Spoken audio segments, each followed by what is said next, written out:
¿Qué tal? Muy buenas tardes, bienvenidos a la presentación de la novela infantil norestense. Bienvenidos a todos, saludos a los compañeros del Nuevo Santander, a quienes saludo con mucho gusto, qué bueno que vinieron.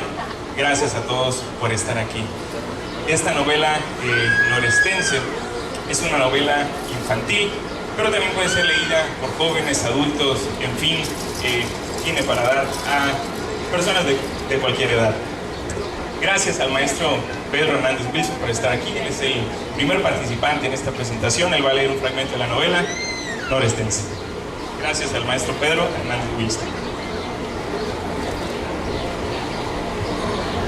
Buenas tardes. No cabe duda, de niño a mí me seguía el sol de Monterrey de Alfonso Reyes. Luis abrió las cortinas del dormitorio, ubicado en el segundo piso de una casa no muy distante de la Sierra Madre Oriental, al poniente de Ciudad Victoria. De 9 años, alumno del 4º grado de primaria, jugaba fútbol y se consideraba explorador de primera categoría. La casa del niño se encontraba en el límite del vecindario. Enfrente se levantaba un parque con juegos de lámina instalados sobre áreas cubiertas con grava. La ventana de la habitación de Luis daba al sur, al patio trasero y a una calle poco transitada. Más allá se extendían los lotes baldíos, donde diversas cuadrillas de constructores trazaban líneas con cal todos los días. No tardarían mucho en convertirse en zanjas, drenajes, instalaciones eléctricas y cimientos que tarde o temprano serían rodeados por otras casas. Luis asomó la cabeza por la ventana, todo lo que se lo permitieron las varillas protectoras. El brillo del sol lo deslumbró, aunque apenas eran las 6:30 de la mañana. El aire fresco traía cantos de pájaros carpinteros y olores de hierba semejante a la que crecía en el jardín. Durante unos instantes pensó volver al interior de la habitación para dormir un rato más. Luego decidió quedarse ahí, a pesar del ardor experimentado en la mirada. Al principio fue difícil distinguir los objetos. Era como adentrarse en una lámpara encendida. Luis cerró el ojo izquierdo y el más lastimado por la luz. A la derecha por fin pudo ver con claridad la montaña. Parecía recién lavada. Era posible distinguir las siluetas de los árboles que se levantaban en la cima. Arriba de ellos el cielo estaba nublado. Muchas veces le había pedido a su padre subir por los caminos que ascendían, retorciéndose por aquí y por allá.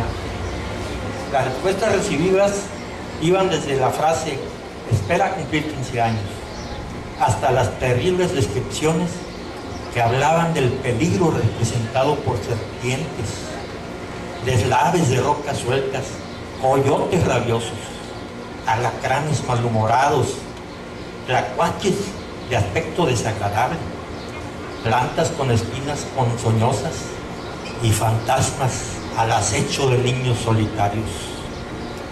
Riesgos enmarcados por las mañanas calurosas o muy frías. Nunca faltaban textos. A veces la lluvia era el enemigo invisible.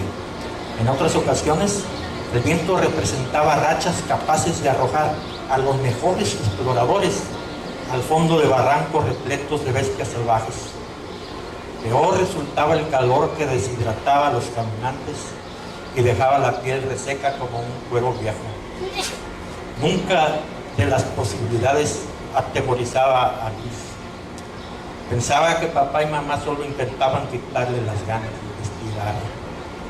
Al niño no le gustaban oír listas que se alargaban y se alargaban con evasivas que carecían de sentido. Lo que nunca disminuyó fue su deseo de aproximarse a los pinos de la cumbre.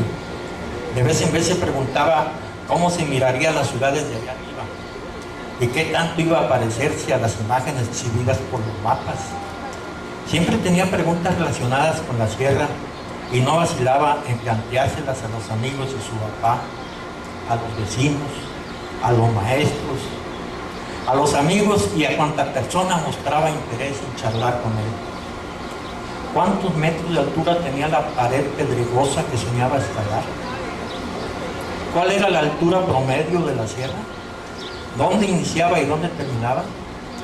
¿Cuántos grados centígrados disminuía la temperatura por cada metro cuadrado que ascendía un excursionista?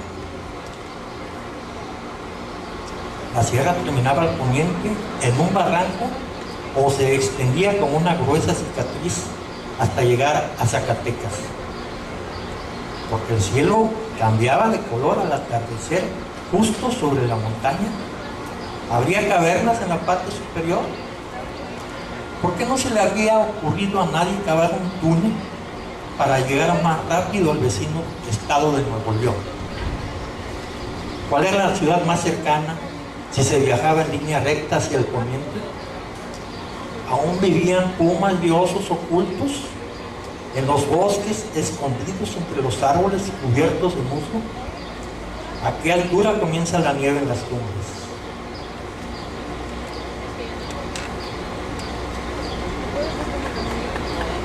Gracias al maestro Pedro Hernández Wilson por la lectura de este fragmento de la novela infantil norestense. Ahora continuamos en este espacio dedicado al intercambio de textos, dedicados a la lectura y en esta ocasión a la presentación de un libro de un autor tamaulipeco. Magali Montserrat, la saludo con gusto y ella va a hablar un poco sobre el autor y sobre esta novela infantil. Gracias, Magali. Buenas tardes. Quiero iniciar con una pregunta y quiero por favor que levanten la mano. ¿Cuántos niños estamos aquí? Muy bien. Inicio con esta pregunta porque Norestense, de José Luis Velarde, es una novela infantil que podemos gozar todos aquellos a quienes nunca nos han abandonado nuestros sueños, ilusiones y fantasías infantiles. La literatura infantil en México ganó auge a partir de la década de los 70, donde el género cobró en realidad fuerza literaria, yendo más allá de la didáctica y la moraleja. El protagonista de Norestense es un niño llamado Luis Gerardo Villarreal García, que vive en Ciudad Victoria, tiene 9 años de edad y se enfrenta a una terrible situación: unas vacaciones en casa. Son las vacaciones de Semana Santa, en plena primavera, donde ya se advierte el ligero calor, como el que hay aquí en este momento, y dice la novela que en aquellas fechas los diarios locales exhibieron una fotografía que mostraba a 4 señores cocinando un huevo sobre el toldo de un automóvil, convertido en una parrilla gigantesca. Bueno, yo creo que eso no pasó en Ciudad Victoria, eso es inverosímil. Nunca ocurrió y nunca va a ocurrir. Luis Gerardo quiere salir de vacaciones, pero su padre argumenta que él no tiene 2 semanas, solo tiene libres los días santos. ¿Qué va a hacer Luis Gerardo con 2 semanas de vacaciones en casa? Echar mano de su imaginación. Los primeros días fueron más o menos llevaderos, aun cuando por el berrinche de no salir de viaje no quiso comer, al menos no a la vista de sus papás, porque cuando ellos no lo advertían, iba y venía al refrigerador por jugo de naranja y a la alacena por galletas de avena. Claro que de puntitas, intentando no dejar huella de sus acciones secretas. Utilizaba su tiempo jugando a la nave construida en su imaginación, miraba por la ventana, iba a casa de su abuela y jugaba con ella a que él era profesor y ella la alumna. Sin embargo, solo los primeros días fueron así. Después se empezó a inquietar por el aburrimiento. En estas acciones, por sacudirse el aburrimiento, resulta sumamente divertido cómo el protagonista construye un telescopio, se broncea en la azotea, corre y brinca como desquiciado, busca la mejor manera para comercializar los algodones de azúcar y hasta quiere hipnotizar a una urraca, para ver si luego dicha técnica le funciona con sus papás, diciendo 1, 2, 3, duérmete papá, duérmete mamá. En esos juegos, un sillón era la montaña de los hechizos y el buró había sido bautizado como la torre de los villanos, El abanico de techo era el ventilador de los tiempos y las cortinas de las ventanas ahora se llamaban fuentes remolineantes de sueños olvidados. Pero ya no les voy a contar más de la novela ni de Luis Gerardo, porque la intención es que la lean y la intención es dejarlos con la curiosidad de qué va a pasar con este niño, de si va a salir de vacaciones o no y qué ocurrencias más van a llegar en esos terribles días de aburrimiento. Mejor les voy a decir que Norestense está plagado de fantasías, que está construida desde la imaginación de un gran niño como lo es José Luis Velarde, que sabe escribir con pleno conocimiento de causa. Y esto lo vemos en cada página, donde el humor y las acciones del protagonista nos atrapan en su dinámica, queriendo saber más y más de las invenciones del pequeño para divertirse. La novela está escrita con un lenguaje relajado, ameno, directo. Es una novela para niños y adultos. A los que ya crecimos nos recuerda nuestra infancia, aunque ya esté un tanto lejana. Nos recuerda los días largos de vacaciones, mirando un reloj y preguntándonos ¿cuándo voy a ser adulto para tener voz y voto en las decisiones de mi familia? Los niños y jóvenes se sentirán identificados con un cómplice como Luis Gerardo, un niño sumamente humano, trazado con fragmentos de muchos niños que conocemos, que somos o que fuimos. En estos momentos donde algunos niños pareciera que dejan de serlo y se deshumanizan, vencidos por la terrible violencia a la cual los adultos los hemos sometido, Norestense es una esperanza a la que debemos aferrarnos para no sucumbir en un mundo cada vez menos nuestro. Muchas gracias. Montserrat Magali es escritora tamaulipeca, recién publica su colección de cuentos. Hace unos días presentó su libro Las Voces. Muchas gracias a Magali. Ha sido alumna del taller de José Luis Velarde desde hace algunos años y es una compañera tallerista, así que muchas gracias por tu participación, Magali. Y ahora vamos con la voz del autor. Gracias a Magali, lo tengo que reiterar, por ver eso que se intenta plasmar en el libro. Una infancia que se va demasiado rápido y que uno de muchas maneras prolonga cada vez que habla con uno de sus hijos o con los alumnos que he tenido la fortuna de tener. Algunos de ellos andan acá, sonríen y no se dan cuenta, quizá, de que mucho de lo que son aparece reflejado cuando el niño se enfrenta a esa terrible incertidumbre de no saber qué es lo que le deparan las vacaciones. La novela va por nuestro Tamaulipas, por nuestra ciudad Victoria, y a pesar de que se ubica en algún lugar de la década de los 90, tiene mucho de lo que a mí me tocó vivir como niño, hay mucho de los 50 y hay momentos que se detienen a la manera de autores que intentan reflejar en un flujo intimista lo que no podemos decir de otras formas. Norestense se adentra en la imaginación, juega con ella, va y viene, se llena de nostalgia. Hace un momento platicaba con el reportero de Radio Universidad y le decía yo que poco se escribe para niños y que debiera escribirse más, debiera intentarse en un tiempo en que los niños necesitan encontrar las lecturas para volverse aficionados a un arte, a una disciplina que quizá ayude también a construir un mejor país. Porque mucho se habla de promover la lectura y poco se habla del ejemplo, porque mucho se habla de promoverla y poco se habla de lo que se lee o no en casa. Si no tenemos una familia de lectores, si no tenemos esa afición, por lo menos habría que tener muchos libros que los niños pudieran tomar, explorarlos a su antojo. Yo tuve la fortuna de tener un padre que acumulaba libros y un día comencé a leerlos y me sorprendí adentrándome en biología. No había temática que se me escapara, leía todo lo que estaba a mi alcance y a partir de esa afición quizá fue que comencé a escribir. También digo que es una decisión personal y que no habría que forzar a nadie a leer. Estoy muy contento por esta oportunidad de participar en la 15ª Feria Universitaria del Libro, un acierto que también recalco, qué bueno que se mantengan estos eventos, que continúen, que perduren en nuestra canícula que vivimos en mayo y en abril y en junio y en todos los meses que tampoco son canícula. Por eso me da mucho gusto participar con una obra que gracias al Instituto Tamaulipeco para la Cultura y las Artes tuvo dos posibilidades de manifestarse. La primera, como becario del PECDA durante el 2008, espacio en el que gracias a una beca tuve la oportunidad de escribir estas líneas, y luego en el 2015 cuando tengo la oportunidad de verla plasmada como un libro.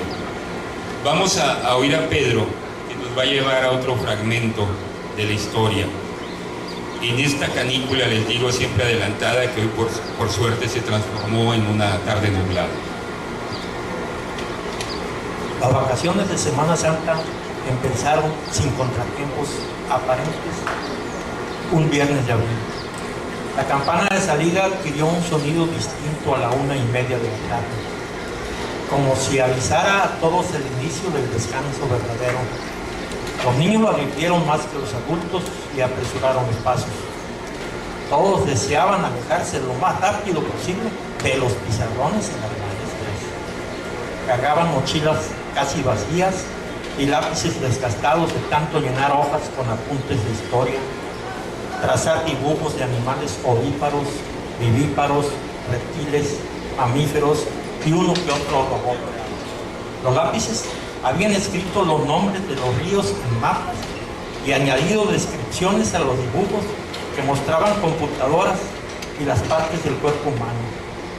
Los lápices iban rendidos de tanto escribir reglas para escribir mejor, ayudar a resolver ejercicios de matemáticas y contribuir al conocimiento de los hombres ilustres. Los lápices de colores iban achaparrados y un tanto pálidos de tanto iluminar formas geométricas, bocetos de animales y figuras humanas. Era el momento soñado por todos los niños durante el periodo escolar. Era necesario disfrutar las vacaciones que aparentaban ser interminables.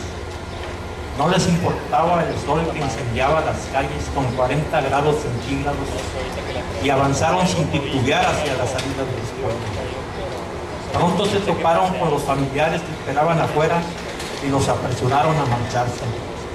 La urgencia era tanta que algunas mamás se miraban extrañadas, pero no tardaron en comprender que las vacaciones establecían otras reglas que era preciso respetar y obedecieron a los niños. Luis distinguió a su padre entre la gente y tras saludarlo expuso que no soportaba un minuto más en la escuela. Pero la retirada no era sencilla. Un ejército de vendedores de dulces obstaculizaba la retirada. Algunos portaban la mercancía en canastos y otros la exhibían sobre mantas extendidas en las banquetas. Un carretonero ofrecía raspados de hielo y las botellas que contenían los jarabes mostraban los 7 colores del arco iris, solo como comienzo de las mezclas llenas de tonalidades nuevas. Muchos niños olvidaron el inicio de las vacaciones y las medidas de seguridad que recomiendan no comer en puestos callejeros.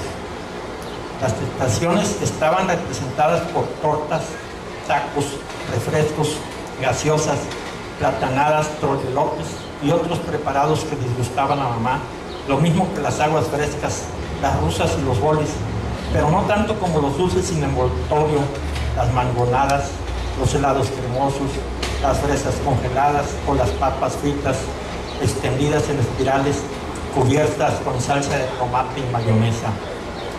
Ella preferiría alimentos preparados en mejores condiciones higiénicas.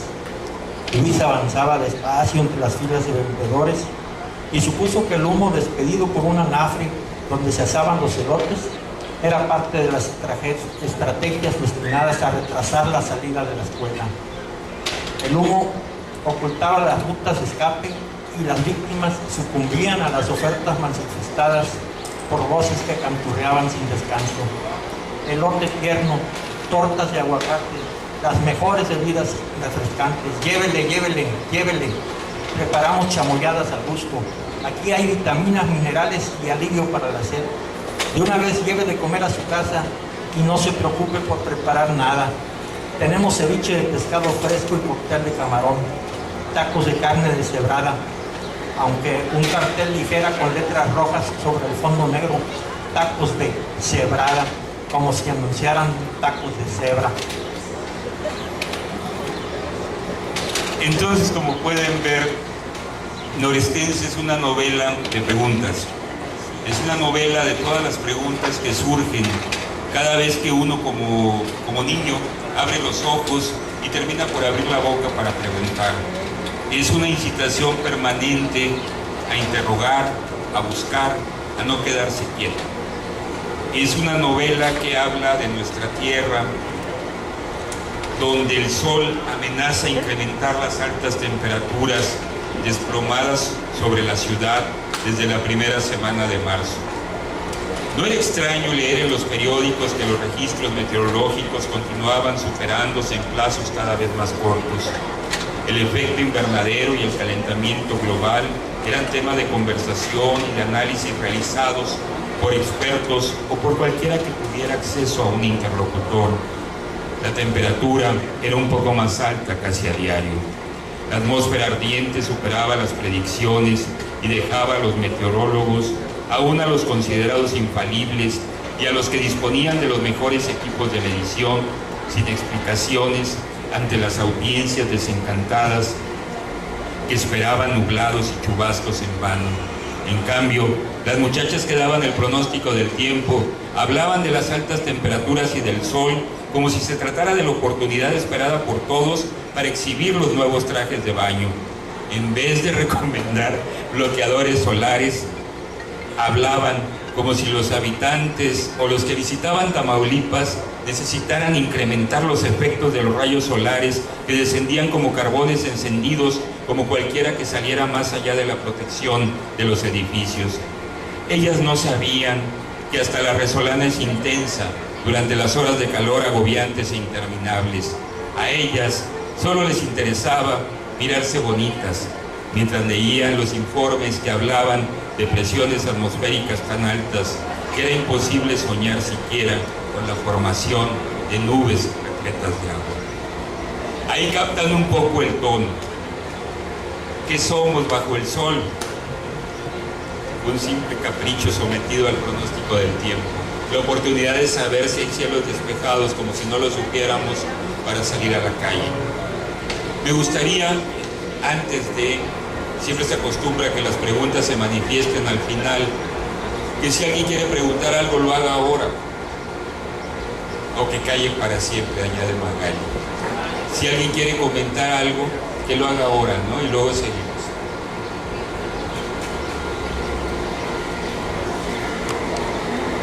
Maestro Velarde, yo quiero hacer referencia a una persona que a los 60 años le preguntaron que él es lo que quisiera. Dijo, yo quisiera seguir siendo siempre biólogo. Era biólogo, epistemólogo, psicólogo, el señor Jean Piaget. Pero aquí, por lo poco que vi, publicando páginas como días rápidos en las vacaciones de los niños calientos en las escuelas, encontré que hay un papá, que el Principito tiene nombre,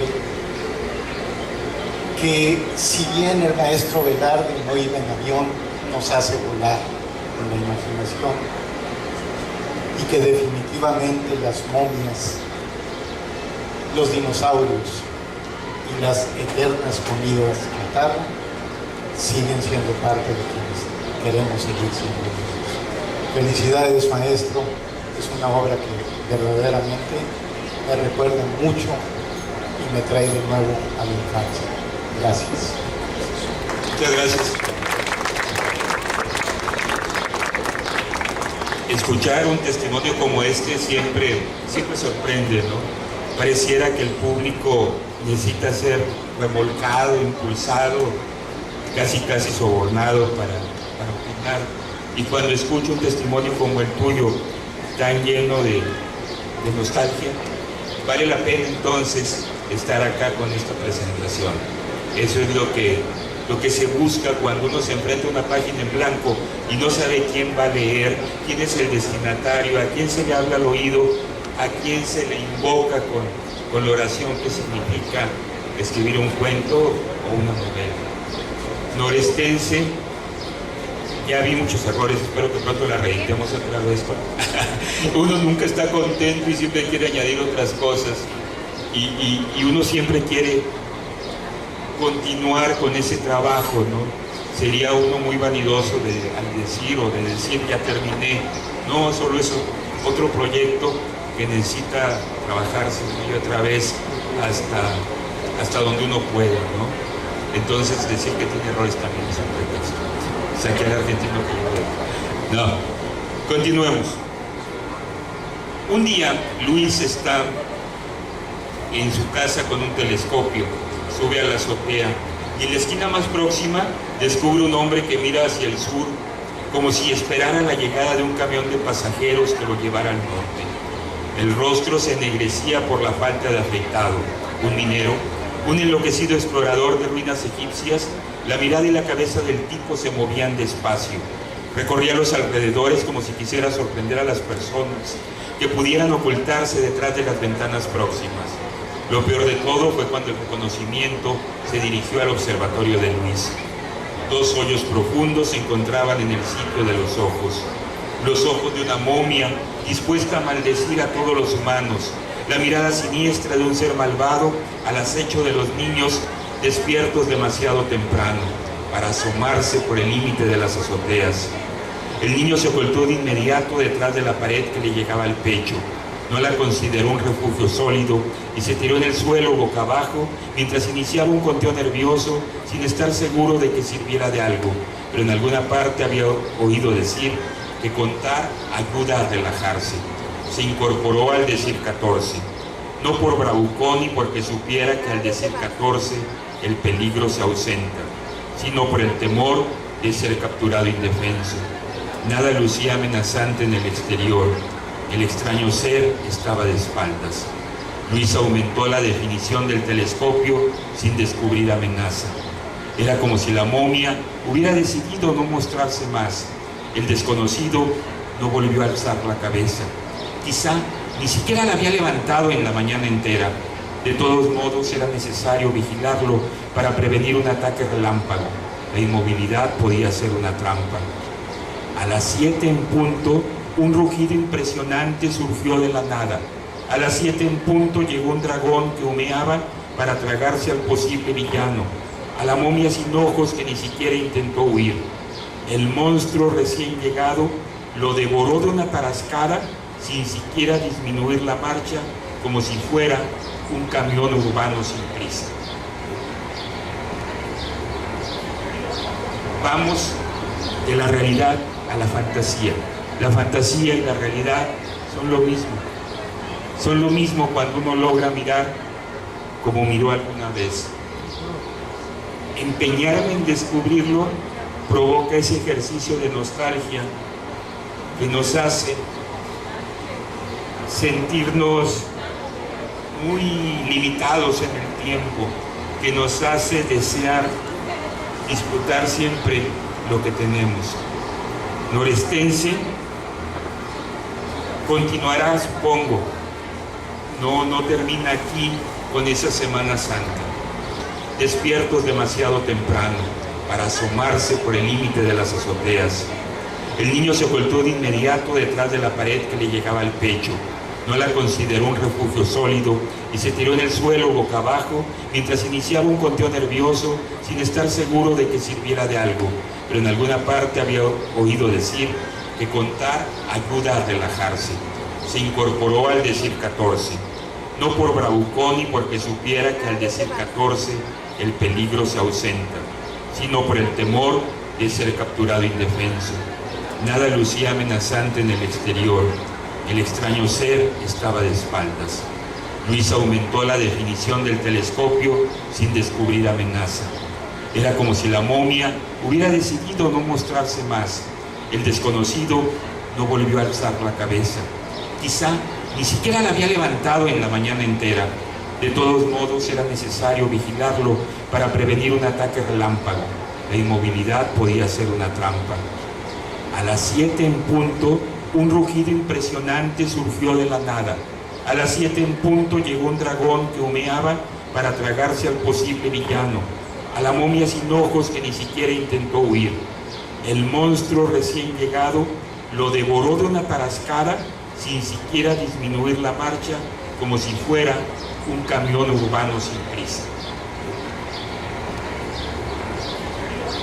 Vamos de la realidad a la fantasía. La fantasía y la realidad son lo mismo. Son lo mismo cuando uno logra mirar como miró alguna vez. Empeñarme en descubrirlo provoca ese ejercicio de nostalgia que nos hace sentirnos muy limitados en el tiempo, que nos hace desear disfrutar siempre lo que tenemos. Norestense continuará, supongo. No termina aquí con esa Semana Santa. Da para otras historias, para otras posibilidades, para otras magias que invoco cada vez que me paro frente a un grupo para hablar de literatura, para tratar de convencerlos de que la literatura no es aburrimiento y que significa descubrirse a uno mismo. Es la terquedad que intento plasmar cada día y ojalá resulte. ¿Y otra pregunta? ¿Alguien tiene otra pregunta o algún comentario? Buenas tardes, maestro. Más que preguntarle algo, a mí me gustaría que nos platicara un poco sobre el proceso de la escritura. Por ejemplo, si usted prefiere escribir de noche o si es más cómodo escribir recién se levanta o ese tipo de cuestiones sobre el proceso de la escritura y el proceso imaginativo de escribir una novela. Muchos creen que escribir significa acumular inspiración, esperar ese momento donde las hadas nos tocan el corazón y nos dictan al oído, y no es así. El que escribe, escribe todo el tiempo. Debe ser un observador profundo. Yo al menos escribo fragmentos que lo peor es que luego se me olvidan porque no lo registro en el papel en ninguna parte, pero en cualquier momento reflexiono sobre la textura de esta lona que nos cubre, sobre cómo decir calor de otra forma, sobre cómo mirar como un niño y ser fiel a lo que propongo. Entonces, escribes todo el tiempo, no paras nunca, es un ejercicio constante. Llega el momento en que te sientas y hay ocasiones en que lo que imaginado fue mejor y entonces tienes que intentar recordar qué fue lo que plasmaste cuando no tenías un papel y una pluma. Es un proceso muy complejo.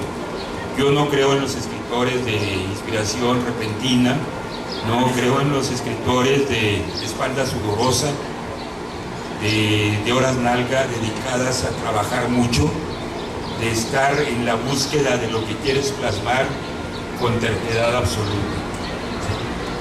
Y ese proceso además no termina nunca.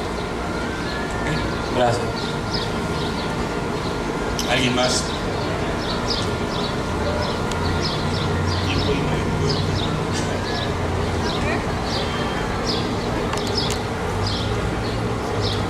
Luis se asomó a la ventana y el brillo del sol lo encandiló. Afuera la mañana era más silenciosa que de costumbre.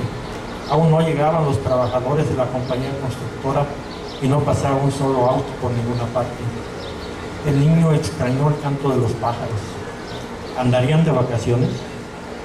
Quizá las vacaciones eran tan mágicas como para volver silencioso el funcionamiento del mundo. Para un niño como Luis, tanto silencio era primo o hermano del aburrimiento. De aquella mañana amenazaba solo con darle más y más de lo mismo. Repitió la palabra aburrimiento y la encontró aburrida. Al retroceder para protegerse del sol, se lastimó un pie. Cuando lo levantó, descubrió que había pisado un carrito de metal. De inmediato comprobó que no se hubiera gastado las ruedas. Al encontrarlo sin daños, lo llevó hasta el depósito especial para guardar autos que le habían regalado en Navidad. De inmediato notó que hacía falta poner un poco de orden en el coleccionador, capaz de recibir 200 automóviles construidos a escala. Luis se preguntó cuánto tiempo llevaba sin realizar arreglos en sus vehículos. No pudo responderse, pero era notorio que llevaba varios meses sin ocuparse de ellos. Algunos estaban llenos de polvo, otros lucían arañazos que requerían reparaciones inmediatas. Sin excepción, los limpió con una franela vieja que le habían regalado la abuela. Más tarde, corrigió con pinceles muy finos las partes maltratadas. Aplicó azul estridente sobre una salpicadera que retomó el brillo original. Siguió trabajando con los transportes de color amarillo yema de huevo y los camiones de tono verde escarabajo Montaraz, que también necesitaba replicarse, siempre con exactitud y sin mezclar las pinturas del pincel como le había enseñado papá. Los autos violeta asmático quedaron impecables como los negros laca oriental y los blancos reflejos de luna menguante. Los colores eran una exageración luminosa.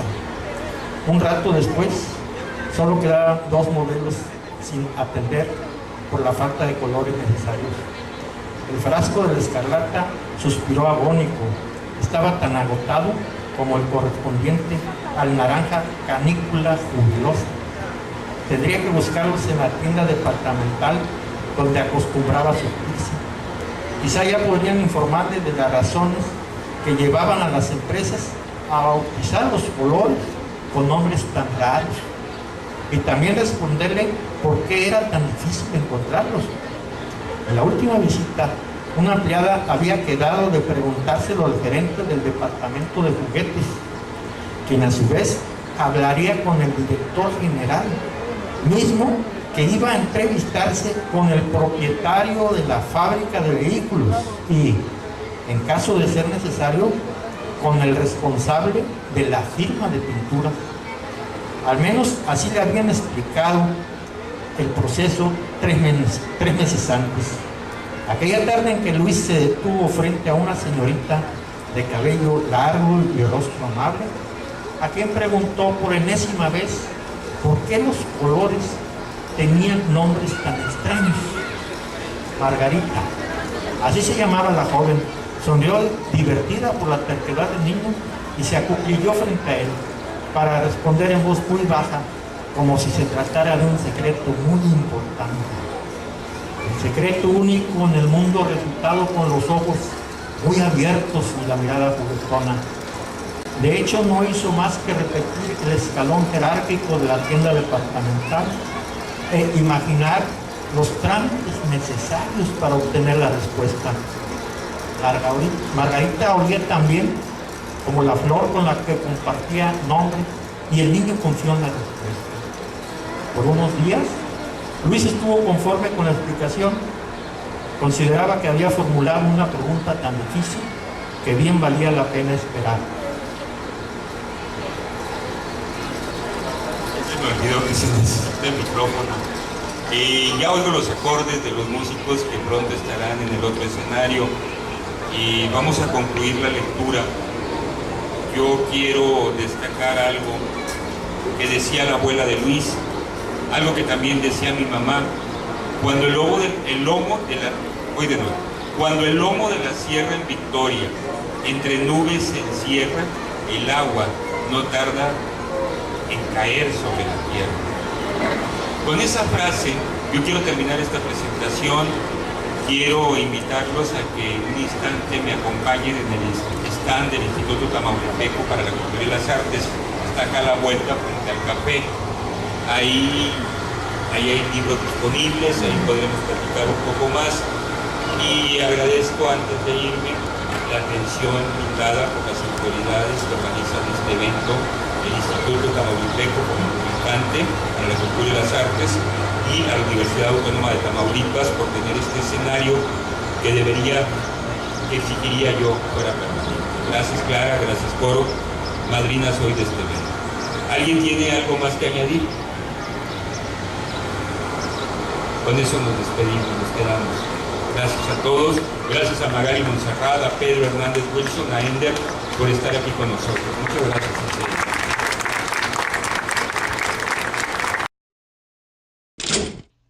LTV.